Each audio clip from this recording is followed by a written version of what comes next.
Now, welcome back to the channel, everybody. Please hit the like button and turn it blue. And also, while you're at it, please subscribe to the channel because there's gonna be great content coming out in the future as always. And I drop a new video every single week, so definitely stay tuned.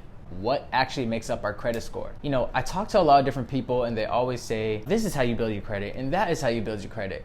Just the people that are around me, and I really see a lot of flaws in what they're saying, and I just want to clear the air and just make sure that you guys know exactly what your credit score is made up of and how you can have a good credit score in the future. So there are 5 different key components to building your credit score.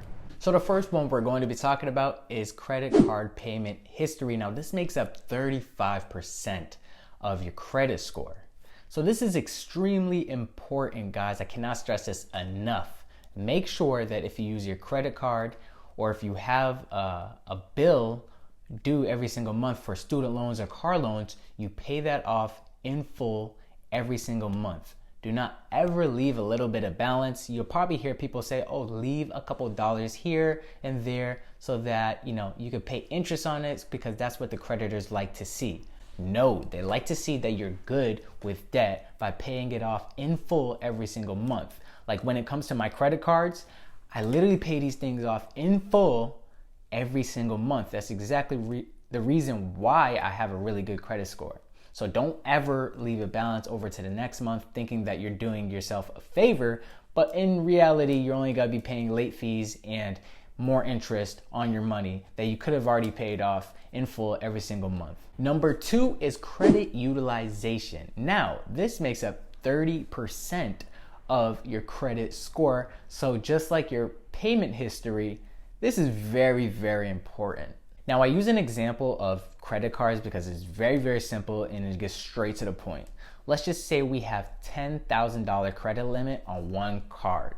Creditors like to see that you do not use more than 30% of what you have available on your credit limit. So let's just use a 10K example.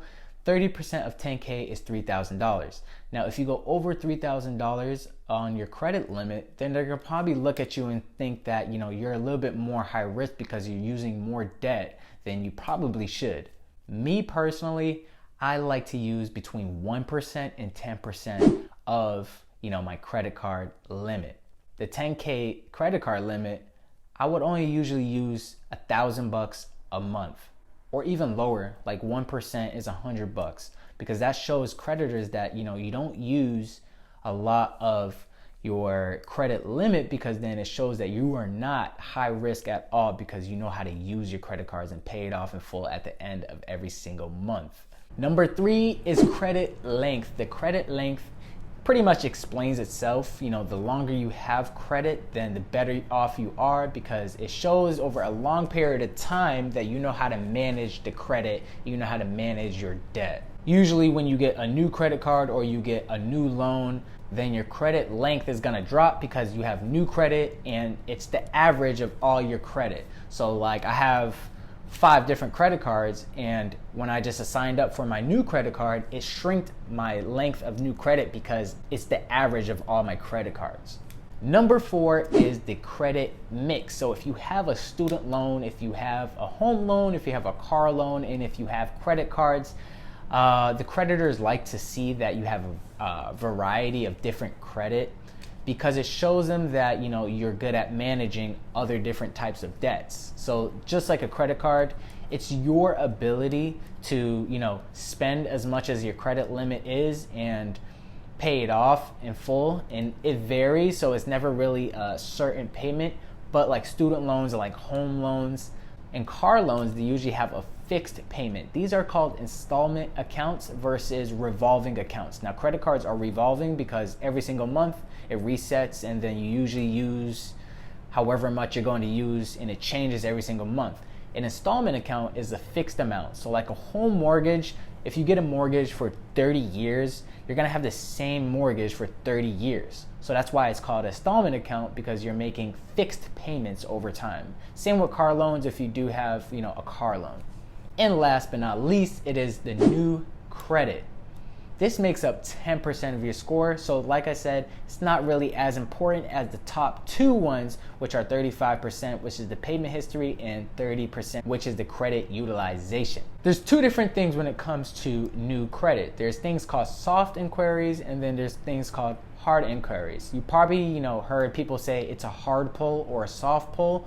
So soft pulls are just like checking your credit score. You can do a million soft pulls and it would not affect your credit score, not even 1 point.